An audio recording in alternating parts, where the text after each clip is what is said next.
మన కడపలో smart phone తీసుకోవాలంటే ఏ మొబైల్ షాప్లో అయినా తీసుకోవచ్చు. కానీ తక్కువ బడ్జెట్లో మనకి కావాల్సిన బెస్ట్ స్మార్ట్ ఫోన్ తీసుకోవాలంటే ఖచ్చితంగా V2 మొబైల్స్ని సంప్రదించాల్సిందే. అవును, ఇక్కడ 4,000 నుండి ₹1,00,000 వరకు అన్ని రకాల స్మార్ట్ ఫోన్స్ ఆన్లైన్ ధరల కంటే తక్కువకే మనకు లభిస్తాయి. ముఖ్యంగా ఐఫోన్ వంటి ఖరీదైన స్మార్ట్ ఫోన్స్ మీద వీళ్ళు ఇచ్చే డిస్కౌంట్స్ చూస్తే మీరే ఆశ్చర్యపోతారు.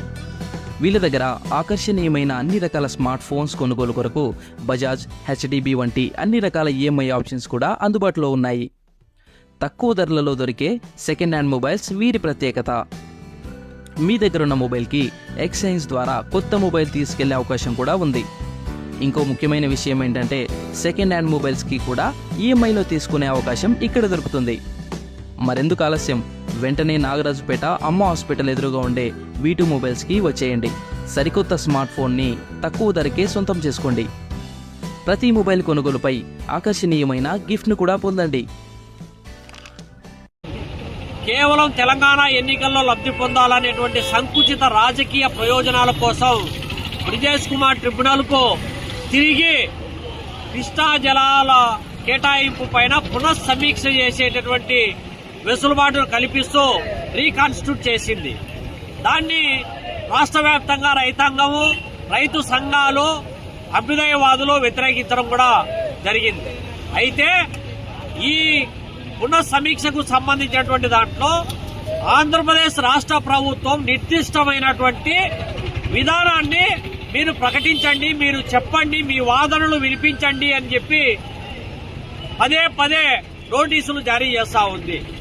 దీంట్లో ఆంధ్రప్రదేశ్ రాష్ట్ర ప్రభుత్వం ఎటువంటి వినావేశాలు లెక్కించకుండా వెంటనే రాష్ట్ర నీటి హక్కులకు దెబ్బ తగలకుండా రానున్నటువంటి రోజుల్లో నీటి కేటాయింపుల పైన ఒత్తిడి తీసుకురావడానికి నిర్దిష్టమైనటువంటి ప్రతిపాదన పెట్టాల్సిందే.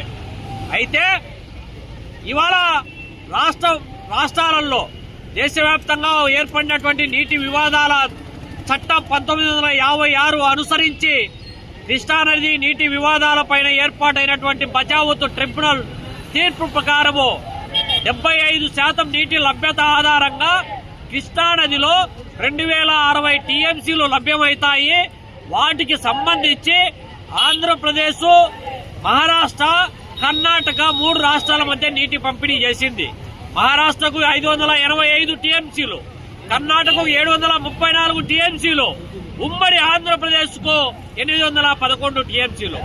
ఈ 811 TMCలు కూడా ఉమ్మడి ఆంధ్రప్రదేశ్ లో ఏవైతే రైపేరియన్ రైట్స్ అంటాం, మామూలుగా అంతర్జాతీయ నీటి కేటాయింపుల ప్రమాణాల ఆధారంగా ఇదివరకే ట్రిబ్యునల్ ఏర్పాటుకు ముందే ఎక్కడైతే వినియోగంలో ఉన్నాయో రైపేరియన్ రైట్స్ ప్రకారము నీటి కేటాయింపులు చేసినటువంటి బచావత్ ట్రిబ్యునల్ తీర్పు ప్రకారం ఆయా పూర్తయినటువంటి రిజర్వాయర్ల ప్రకారం, ప్రాజెక్టుల ప్రకారం నీటి కేటాయింపులు చేసింది.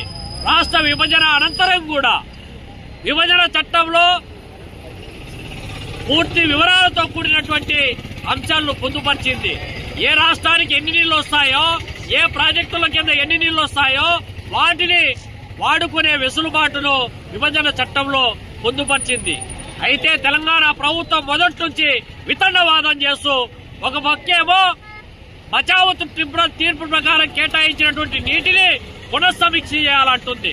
కానీ మిగులు జలాలను కూడా వాడుకునే వెసులుబాటు దిగువ రాష్ట్రమైనటువంటి ఆంధ్రప్రదేశ్ ఉంటే దాన్ని కూడా లెక్కగట్టి ఇవాళ 3 రాష్ట్రాల మధ్య పంపిణీ చేసినటువంటి బ్రిజేష్ కుమార్ ట్రిబ్యునల్ తీర్పు పైన సుప్రీంకోర్టులో వ్యాజ్యం ఒక పక్క నడుస్తా ఉండగానే కర్ణాటక ఎన్నికలు దృష్టిలో పెట్టుకుని కర్ణాటకలో ఎగువభద్ర ప్రాజెక్టుకు జాతీయ హోదా కల్పిస్తుంది. తెలంగాణ రాష్ట్ర ఎన్నికలు దృష్టిలో పెట్టుకుని తెలంగాణ వాదనకు అనుగుణంగా కృష్ణా జలాలపైన పునఃసమీక్ష చేయాలంటూ ఇవాళ కొత్త వాదన తీసుకొస్తా ఉంది. అల్టిమేట్ గా ఇదివరకే వినియోగంలో కేటాయించినటువంటి బచావత్ ట్రిబ్యునల్ తీర్పు ప్రకారం ఏవైతే వినియోగంలో ఉన్నాయో వాటి జోలికి పోవాల్సినటువంటి అవసరం లేదు. బ్రిజేష్ కుమార్ ట్రిబ్యునల్ అశాస్త్రీయ కేటాయింపుల పైన పునఃసమీక్ష చేయాల్సినటువంటి అవసరం ఉంది అని చెప్పి వాదిస్తా ఉంటే, ఏదైతే తప్పు పడతా ఉంటే, ఏదైతే ఆరోపణ చేస్తా ఉంటే అదే ట్రిబ్యునల్ కు ఇవాళ మళ్లీ 2 రాష్ట్రాల మధ్య తగువులు పెట్టేటువంటి విధానానికి బీజేపీ ప్రభుత్వం పాల్పడతా ఉంది. అందులో వెనకబడినటువంటి రాయలసీమ పైన మరణశాసనం చేయడానికి సిద్ధపడతా ఉంది.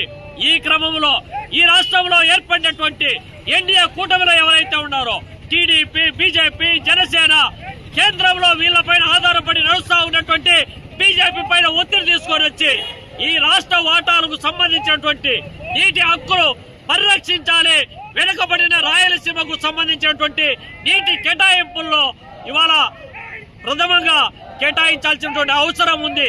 అట్లే శ్రీశైలం కనీస నీటి మట్టం 854 అడుగులను అమలు చేస్తూనే ఇంకోవైపు తెలంగాణ చేపట్టినటువంటి పాలమూరు రంగారెడ్డి ఎత్తిపోతల పథకం, దిండి, కల్వకుర్తి లాంటి అనుమతి లేని ప్రాజెక్టులను అడ్డుకోవాల్సినటువంటి అవసరం, బాధ్యత ఈ ప్రభుత్వం పైన ఉందని చెప్పి అటు కాని పక్షంలో ప్రజాక్షేత్రంలో వీళ్ళను దోషులుగా నిలబెడతామని చెప్పి ఈ సందర్భంగా హెచ్చరిస్తా ఉన్నాం.